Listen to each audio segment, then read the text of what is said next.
Hi, and welcome to another episode of Conversations with the Pioneer. Today, I have with me Kalra, the founder of Make My Trip, India's largest online travel agency. Deep is an old friend. I've known him for many, many years, also from my school and college. And he's also part of the Old Boys Network in my school, the executive body of that as well. But thank you so much for being with me today, Deep. Uh, I, it's, it's, I mean, let's get to the elephant in the room. It's been a horrible, horrible time for the travel and leisure industry. How are you guys coping up? And, when you talk to your partners, the airline partners and hotel partners and other people who depend on travel, everything from, say, the janitors who are cleaning rooms, the taxi drivers, give me an idea of how bad things are. yeah, thank you firstly for having me, Kushan. It's always a pleasure chatting with you after ages. But, Thank you. uh, at least thanks to technology, we can have these conversations somewhat Yeah. in a real way. Yeah, so we have to bless ourselves that if a pandemic had to happen, thank God it didn't happen 5 years earlier. That being said, I think it's fair to say that the business of travel and tourism is perhaps hit the worst. I have friends who like to argue and say that their business is worse, one of them being Ajay Bijli of PVR right now because they haven't even opened. Yeah. But I think once they open, it might be better for them. I think travel and tourism gets hit. But, irrespective, I think it's fair to say it's one of the worst hit businesses because of by the sheer nature, right? The sheer nature of this virus is that it moves across people. And if you want to travel, you really want to go out there and you have to meet people along the way, whether it's you're driving on your own, eventually you'll get to a place. So I mean, uh, I don't think there's an easy way out for India. I would love to say that there is, I can see the light at the end of the tunnel, but that would be rather optimistic. I think it's going to be hard. Our infection numbers are only rising or staying very high. I think we all get very excited because we still haven't breached the 100,000 mark. But I think that's a function of testing. So the more you test, the more we'll get. The good news is, I think the virulence of this infection is perhaps a little less in India. Perhaps our innate immunity is a little stronger, so mortality rates are low, which is great. That being said, there's a lot of fear in people, and rightfully so. The irony of India is that there's fear in some people and other people don't fear at all. So we Exactly. have, as I've said to everyone, we have all the problems you don't need for a pandemic. We've got the population, we've got the poverty, and sadly, we also have the indiscipline. So we've got it all. It's a deadly mix. There are countries which have got two, but they had discipline. So if you look at a country like Vietnam, they've done an admirable job, or Thailand, or even China, they've done an admirable job of, choking the virus, and life is moving on. So I don't think we have a choice in India. Life is moving on. Domestic flights have opened as of end of May. In fact, up to about 25% capacity now. But these are people who either have to travel for personal stuff or for work, and a few brave hearts who are traveling to escape the big cities. So lots of our friends, as you know, have probably made it to the hills or made it to Goa and saying, listen, we're just going to stay here. Anyway, we're working from home. So we'd rather be here where we have more openness. Good for them. I know people who have started traveling out. I myself have made a trip, international trip and back during lockdown, and or rather I'd say during the unlock. I shouldn't be traveling in lockdown. This was last month. And I have to say that travel is inconvenient right now, Kushan, but not unsafe. Mhm. I did a trip, my wife did a separate trip, our son has moved overseas, our daughter's leaving in 2 days time for college. So I think you just have to be careful. And if you're careful and your guard is up, guard, aka mask, and you are really careful about, not doing stupid things like lowering it or touching your face after touching surfaces, you'll be safe. You'll be fine. But that's no way to really travel. Travel was meant to be bindas travel. Travel Yeah, was meant to be great fun. So that kind of traveling with gay abandon is going to take a while to come back. Slowly but surely. And that's my mantra. I'm really telling people, please open up, but don't open the floodgates. In fact, I'm actually telling states wherever I can that your popular states for tourism ask for tests. Testing is a good idea because otherwise you will open the floodgates, you'll have everyone coming in. Tomorrow cases will go up in the state. The first thing to shut down will be travel and tourism again. So I don't know, maybe I've become a bit of a pessimist in that, but I think we should be very careful how we open up. So international, as you know, is even tougher. Mhm. Very few carriers, about 10 carriers are flying. India's got this travel bubble arrangement with about 10 countries. So you can go to the US or UK if you want to. Today, I think Canada was on, but not any longer. Maybe they're changing. You can travel to Germany and France and onwards on Lufthansa and Air France if you have a business visa, no tourist visas yet. You can go to the UAE, of course, as we know, the IPL is going on, a lot of people going there, which is interesting if they will allow spectators in some capacity after 2 weeks. Remains to be seen. And then you can go to Hong Kong and some other places and Maldives for holidays. So there are a few places. It will all depend on how India manages the virus. However, I do believe, just like we at Delhi Airport and Mumbai Airport, are allowing anyone who returns, and I was one of them, if I'm carrying a negative PCR certificate, negative RT-PCR certificate, I don't need to quarantine institutionally. I have home quarantine. My hand gets stamped. I get home quarantine for 14 days. I might wish to take a test at will, which I did just to be more relaxed before I meet my family.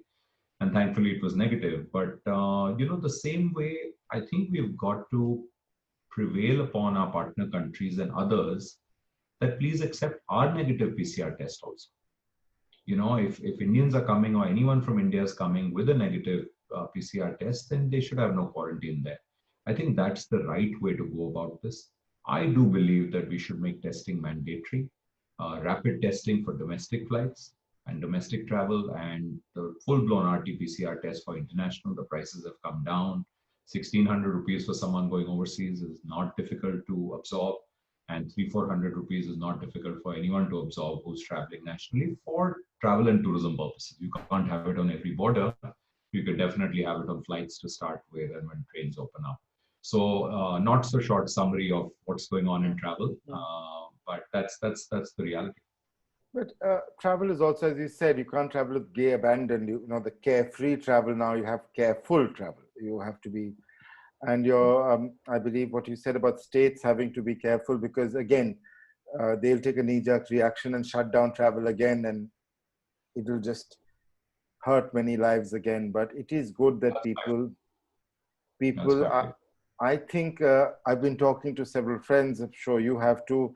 I think a lot of people are now having what is called family fatigue because Yeah. you've been at home I mean, you travel a fair bit, I travel a fair bit. You're staying home for the last few months. You do want to get out, maybe. I think many people do want to get out now, and they do want to, even if they do nothing, just to get out of the house, go on a long And I have stay a theory somewhere. on that. Yeah, I have a theory on that. I think, firstly, to be politically correct, I'd call it home fatigue. You Hmm. don't want to get into trouble by saying family fatigue. Yeah, But no, jokes apart, I think what's happening is everyone has created a safe social bubble. yeah, It could be just one other family you're meeting. It could be grandparents you're meeting. It could be some other friends who are equally careful. So everyone's meeting, one more family, two more families, etc., and they're trusting them to be equally safe, etc., which is fine. Now people are saying, hey, why can't we make our social bubble our travel bubble? The smart thing. So, homestays and the like or resorts, I mean, I don't know if you know this, you might actually already know it, but it was surprising for me to know that every weekend, the last 6 weekends, every big resort outside Delhi, outside Bangalore, where you could travel freely was chock-a-block. yeah. I know. You couldn't get a Yeah, so basically there's pent up demand, and people are saying, okay, if nothing else, this family will travel, we'll take that little risk when we go out to eat out there or we'll do room service.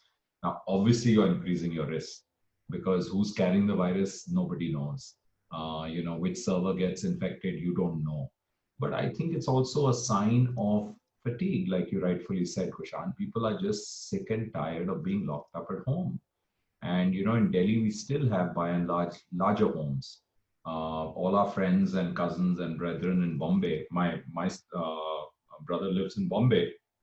They're like, really, really done because those houses are smaller and they really want to get out. So I think it's been trying on everyone, and sadly, I think this is still going to go on for a while.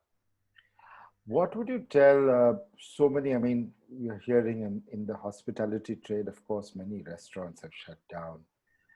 I know some friends of mine who are hoteliers up in the, I mean, people who ran homestays up in the hills or in Rajasthan, they're suffering as well. They've lost the entire summer season, somehow fearful that they're going to lose winter as well. Nobody planned for this. Nobody, of course, has the finances for this. What would you tell these guys, as an entrepreneur yourself?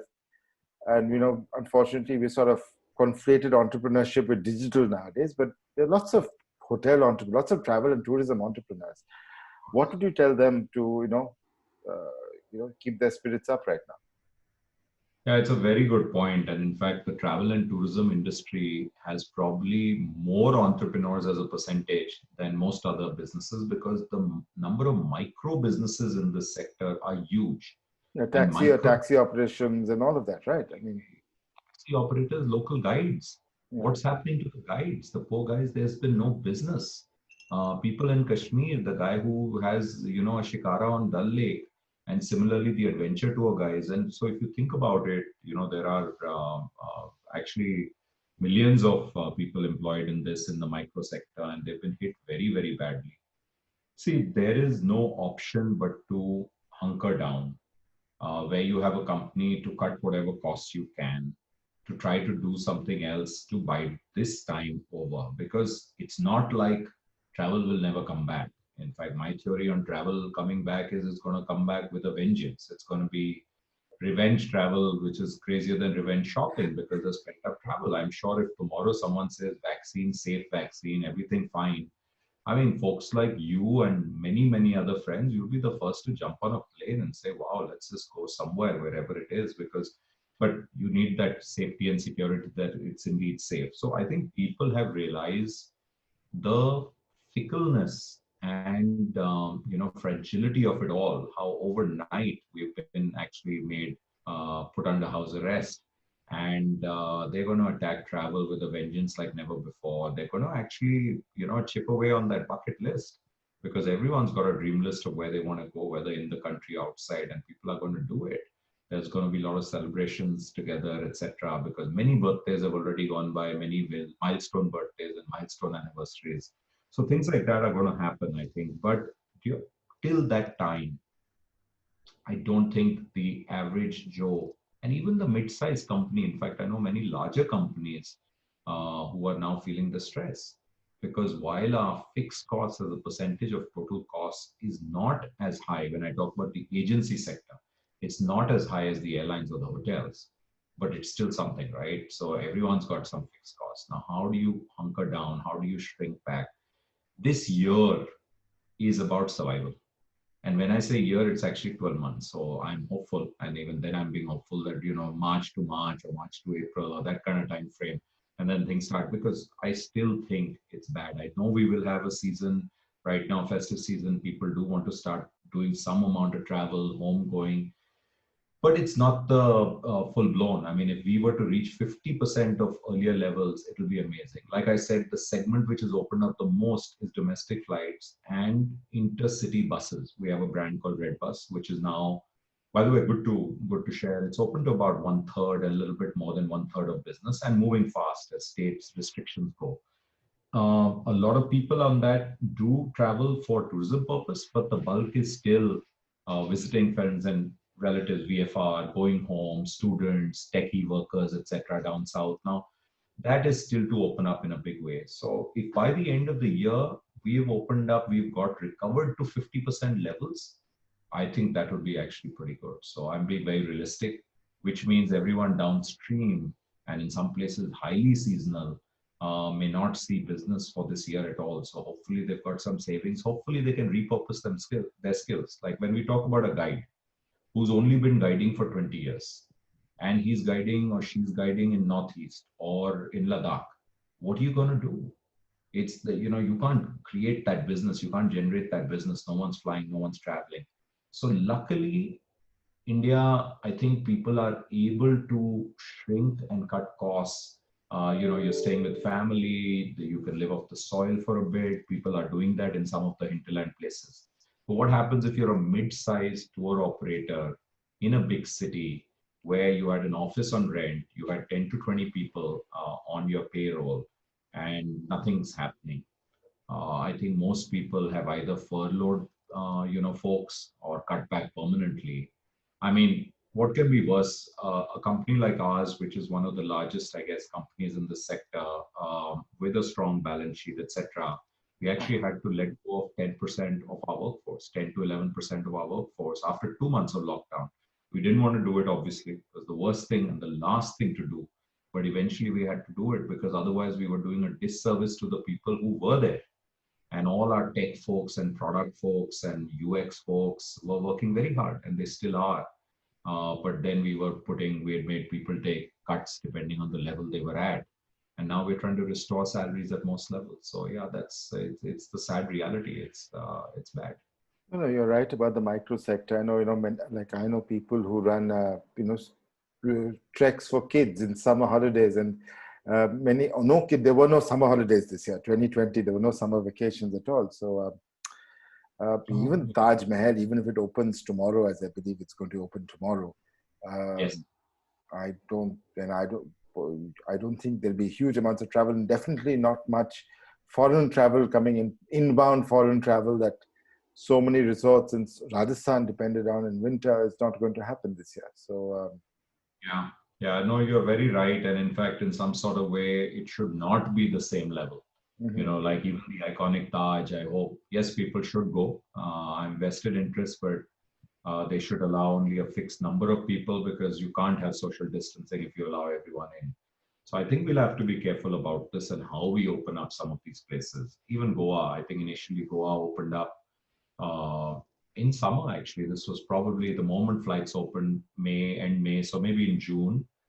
They opened up by saying everyone's going to get a test when they arrive. I actually think you should test before you take off, not when you arrive, because by then you might have already infected a plane load of people, not knowing it, because after all, many people are asymptomatic, as we know. So they were doing the test and then they suddenly abandoned it, which I don't think was a smart idea. So I've been advocating, like I said, test before travel, rapid antigen test for domestic, and RT-PCR for, it changes the game. Imagine if you know everyone on your flight was tested, at least 2 days before they traveled. It's better than zero, right? Better. You still have your mask on. But, and people after that, once you get tested, will have every incentive to stay safe because they'll get retested on arrival. And if you are showing symptoms or something, you'll be quarantined. Who wants to do that? So I don't think we have an option but to open up travel there. Would you also agree that this has also been this pandemic has also led to us becoming a lot more hygienic? We're all washing our hands more, we're all bathing more, we're using soap more. So there's been one positive out of all this, right? I mean, uh, Yeah. I think whether sanitizers are good or bad, we'll know only much later. But I think everyone is definitely associating hygiene, which is a good point. I think mhm. it's not bad. Even I would say if hygiene outside too, even our roads, etc. I think there have been quite a few silver linings. So for me, the biggest silver lining has been actually how clean our air has become. Mm. It's back again, by the way. Sadly, it's back again Not now. that bad. But we had, yeah, it's right now at that, not recommended for sensitive groups, or unhealthy for sensitive groups. But we had many months of clear skies. People in Jalandhar could see the Dauladhar range. Even our horizon was quite a bit extended. We had clear blue skies in NCR, Delhi, etc., which was great because vehicles were off the road. And that's a reality. So I think we should learn some of these lessons and calibrate and bring them back. One of the things I worry about is what's going to happen with all the disposable masks. I know people say that surgical disposable masks are better. Yes, while traveling, I did use the same, but otherwise, I use rewashable masks. I've got, three or four or five of them, and you can keep rewashing them after every use. I think it's much better because I shudder to think where all the surgical masks are going. The health workers have to use them. Anyone in a hospital has to use them, but those things are pretty plasticky. I mean, and there is theories I've been reading what people are saying. There's going to be, landfills now of mass. So we Yes. need to think through this, and we need to make sensible policies. So therefore, make it can be a three-ply cloth mask. It serves the same purpose unless you're in a high-risk zone.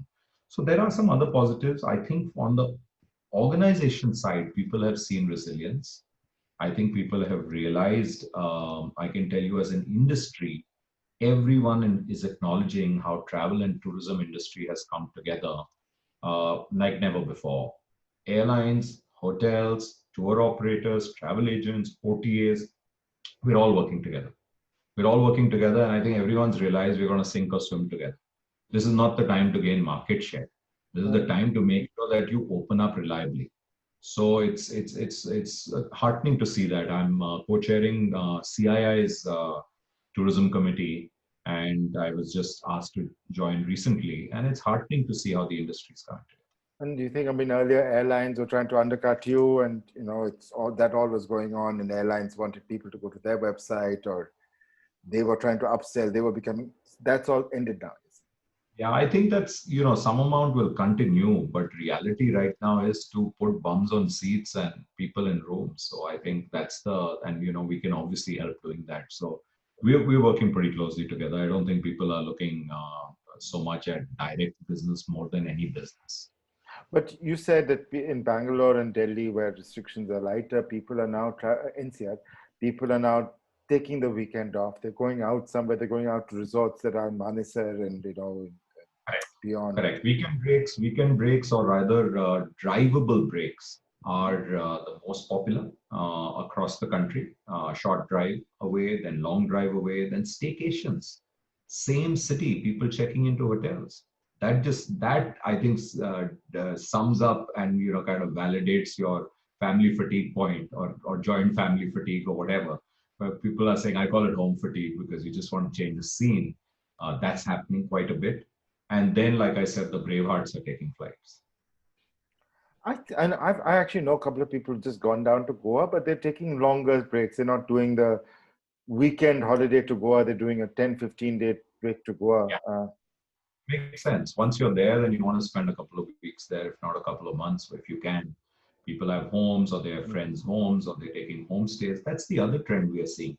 A lot of people are liking independent villas and homes and cottages for obvious reasons. Some are saying, listen, we'll even cook and clean ourselves. Some are saying, okay, no problem. We'll get a cook and cleaner in. When the person is in, we can be out. Or when the person is in, we'll all wear masks. Just like I think we might Or be they doing stay at in the home. same house if they. Yeah. In some cases, some hotels have a USP actually, where they say that, listen, all our staff stays on the premises. That's pretty good. You can test every week and you can say everyone's fine. That's pretty good, because, but the reality is the guest might be the one bringing in the virus, not the Yeah, worker. that's why I think Goa and Uttarakhand should keep testing, as you rightly said, keep testing, Yeah, because in Delhi we do have medical care and medical facilities in the NCR, but smaller states are a bit overwhelmed. absolutely. So keep testing and keep on doing so. And I'm sure the travel industry might take 18 months, might take a bit longer, but I'm sure the travel industry will recover. May not be the same as it was, though. May not be maybe a You're right. different. The conference travel bit is going to take the longest.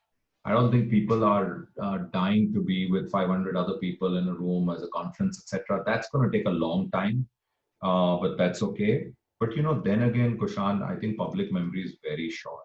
Mhm. Once you have a reliable cure, we will put this behind us, and people will suddenly be saying, whatever, like, that's gone. It's like, I remember when we started our business, we used to do only non-resident Indians coming to India from the US. Mm. And 9/11 hit pretty soon.